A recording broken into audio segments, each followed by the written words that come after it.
नमस्कार and welcome to Bharat affairs. France और भारत के बीच में 114 राफेल फाइटर जेट को लेकर जो डील की जा रही थी, जिसमें पहले हमने फ्रांस को ये कहा कि आप हमें राफेल को लेकर जो सोर्स कोड है वो दे दीजिए, लेकिन फ्रांस ने साफ साफ इस चीज को मना कर दिया था आज से कुछ मंथ पहले ही। लेकिन इसके बाद हमने ये कहा कि ठीक है, आप हमें सोर्स कोड मत दीजिए, लेकिन इसके जगह पर आप हमें आईसीडी दे दीजिए, मींस इंटरफेस कंट्रोल डॉक्यूमेंट। और हमने इसके बाद ये भी कहा कि अगर आप हमें आईसीडी नहीं देते हैं तो आपके साथ में कोई भी डील नहीं होने वाली है, नो आईसीडी नो डील। लेकिन अब रिसेंटली ये अपडेट निकल के आ रहा है कि फ्रांस की तरफ से जो आईसीडी है, इंटरफेस कंट्रोल डॉक्यूमेंट, इसे भी देने से अब मना कर दिया गया। आप यहाँ पर देख पाएंगे फ्रांस ने क्रिटिकल इंटरफेस कंट्रोल डॉक्यूमेंट, इसके एक्सेस को देने से साफ साफ यहाँ पर रिफ्यूज कर दिया है। खैर, इसके पीछे रीजन क्या कहा गया है ये तो हम लोग बात करेंगे। साथ ही साथ हम लोग ये भी बात करने वाले कि भारत फ्रांस के बीच में जो $43 बिलियन का जो डील होने वाला था,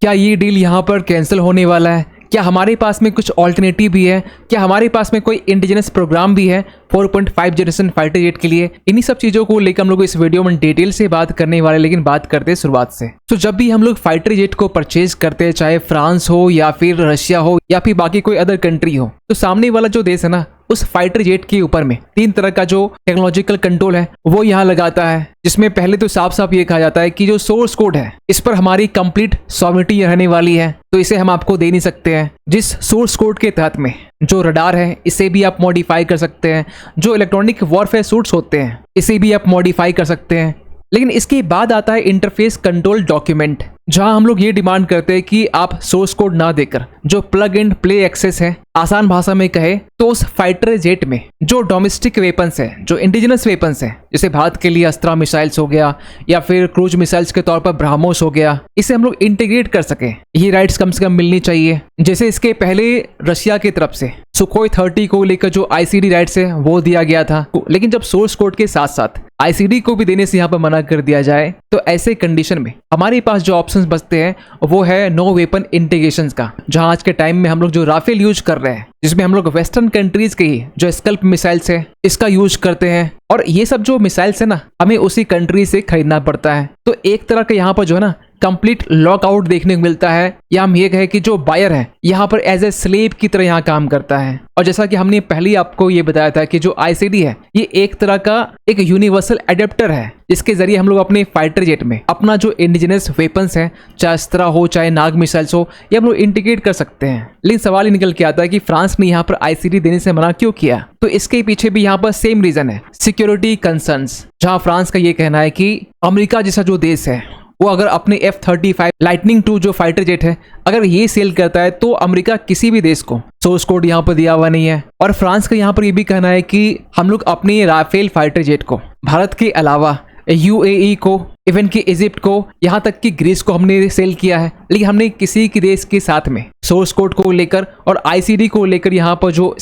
एक्सेस है वो दिया नहीं है। नेक्स्ट रीजन निकल के आता है प्रॉफिट्स। आपको बता दें कि जो दसोल्ट है जो राफेल को मैन्युफैक्चर करती है, वो ये भी चाहती है कि कोई भी देश अगर हमसे फाइटर जेट खरीदा है तो अगले 30 से 40 साल के लिए लाइफ साइकिल मैनेजमेंट के नाम पर, सॉफ्टवेयर अपग्रेड्स के नाम पर और सब सिस्टम इंटीग्रेशंस के नाम पर जो रेवेन्यू है इसे हम लोग जनरेट करते रहे। और लास्ट रीजन निकल के आता है रशिया का डर, क्योंकि भारत और रशिया के जो रिश्ते हैं काफी अच्छे हैं, तो फ्रांस को ये डर लगता है कि आईसीडी जैसी जो टेक्नोलॉजी है ये कहीं न कहीं लीक ना हो जाए। इस डर से भी यहाँ पर जो फ्रांस है आईसीडी देने से यहाँ मना कर रहा है। वैसे आपको राफेल को लेकर बता दे कि राफेल अब तक भारत के लिए एक पावरफुल फाइटर जेट की तरह काम किया है, जहां ऑपरेशन सिंदूर में आपने देखा होगा कि किस तरीके से पाकिस्तान के एयरबेस से लेकर जो टेररिस्ट ठिकाने हैं उसे हमने टारगेट किया था अपने राफेल जेट से ही, जो एक 4.5 जनरेशन का फाइटर जेट है जिसकी स्पीड 1.8 मैक की है, और ये अपने साथ मेटियोर मिसाइल्स के साथ साथ जो बियॉन्ड विजुअल रेंज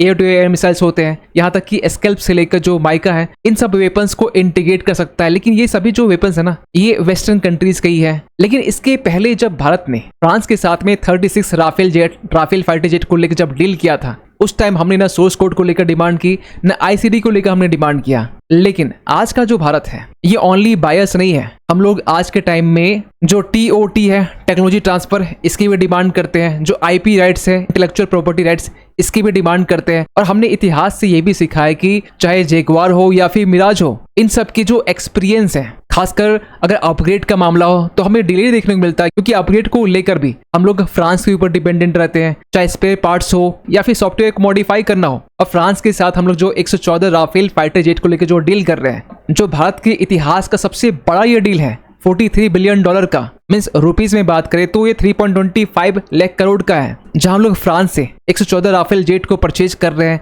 जिसमें 18 जो फाइटर जेट है ये डायरेक्टली फ्रांस से इंपोर्ट किए जाएंगे और 96 फाइटर जेट जो है ये हम लोग भारत में बिल्ड करने वाले फ्रांस के साथ में मिलकर। और कहीं न कहीं ये फ्रांस के लिए भी अब तक का सबसे बड़ा डील है। तो ऐसे कंडीशन में अगर हमें डिजिटल सॉवरेनिटी ना मिले, ये भारत के लिए एक लॉन्ग टर्म स्ट्रेटेजिक वल्नरेबिलिटी बन सकता है। और रही बात आईसीडी को लेकर, तो भारत इसके पहले रशिया से आईसीडी को लेकर डिमांड कर चुका है और रशिया ने हमें ये दिया भी है। तभी तो आज के टाइम में हम लोग अपने सुखोई 30 में जो इजरायली इलेक्ट्रॉनिक वॉरफेयर सूट्स है ये इंटीग्रेट कर पाते हैं। ब्राह्मोस जो कि क्रूज मिसाइल से, इसे हम लोग इंटीग्रेट कर पाते हैं। हमारा जो अस्त्रा मिसाइल है इसे भी इंटीग्रेट कर पाते हैं। है फ्रांस को लेकर जो साउथ चाइना मॉर्निंग पोस्ट है वो पिछले 2 साल से ऐसे आर्टिकल पब्लिश कर रहा है कि चाइना और फ्रांस के बीच में जो मिलिट्री कॉपरेशन है ये भी ज्यादा डीपेन हो रहा है। वैसे आपको बता दें कि 1989 के टाइम में यूरोपियन यूनियन आर्म्स एम्बार्गो के तहत में जो फ्रांस है अपने मेजर वेपन सिस्टम को यहाँ पर सेल नहीं कर सकता है। आसान भाषा में कहे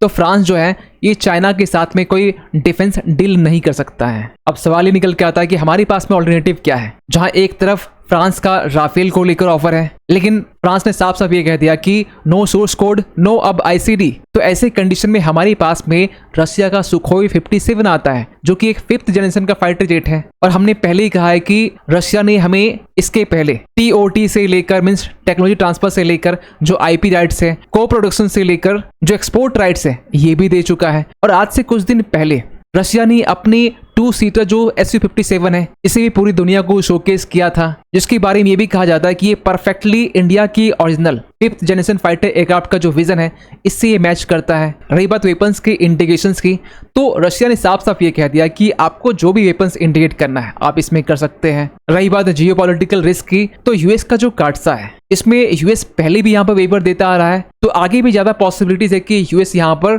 जो काटसा का सैंक्शन है इसमें वेबर दे सकता है। लेकिन वहीं राफेल को लेकर बात करें, ये अपने अपग्रेड्स के नाम पर सामने वाले देश को लाइफ साइकिल ट्रैप में ये फंसाने की कोशिश करता है। लेकिन इसके अलावा हमारे पास में खुद का क्या इंडिजिनस ऑप्शन है? तो आपको बता दें कि भारत का जो तेजस मार्क 1A फाइटर जेट है इसको लेकर secretary of defence production Sanjeev Kumar ji ने यहाँ पर यह कहा है कि 100% हम लोग कॉन्फिडेंट हैं कि जो तेजस मार्क 1A फाइटर जेट है इस साल तक, वैसे यहाँ पर सितंबर और अक्टूबर इस मंथ की यहाँ बात की जा रही है, जहां पर तेजस मार्क 1A फाइटर जेट जो है इसे डिलीवर कर दिया जाएगा इंडियन एयरफोर्स को। क्योंकि तेजस मार्क 1A फाइटर जेट्स के जो एयर फ्रेम है ये ज्यादातर यहाँ पर बनकर तैयार है। रही बात इंजन को लेकर, तो यूएस जो है जिसे हम लोग GE का जो F404 इंजन है ये परचेज कर रहे हैं। अब तक 6 आ चुके हैं और GE ने भी रिसेंटली ये कहा है कि रिमेनिंग जो इंजन्स हैं ये भी हम लोग आगे आने वाला टाइम में बहुत जल्द यहाँ डिलीवर कर देंगे। और इसको लेकर जो इंडियन एयरफोर्स के जो चीफ है AP सिंह जी, इन्होंने भी HAL को ये कहा है कि जितना जल्दी हो सके फास्टर तरीके से जो तेजस मार्क 1A फाइटर जेट है इसे डिलीवर किया जाए। रही बात आमका को लेकर, तो इसमें फिलहाल अभी टाइम लगने वाला है, लेकिन सबसे बड़ा क्वेश्चन यहाँ पर निकल के आता है कि अब भारत यहाँ पर क्या करने वाला है। क्योंकि हमने पहले ही कहा था कि no ICD means no deal, और फ्रांस ने यहाँ पर आईसीडी देने से मना कर दिया है। तो क्या लगता है आपको कि क्या भारत राफेल फाइटर जेट को लेकर जो डील है आगे कंटिन्यू कर सकता है? सो कमेंट कीजिएगा इसको लेकर। मिलते किसी अगली वीडियो में, तब तक के लिए थैंक यू सो मच।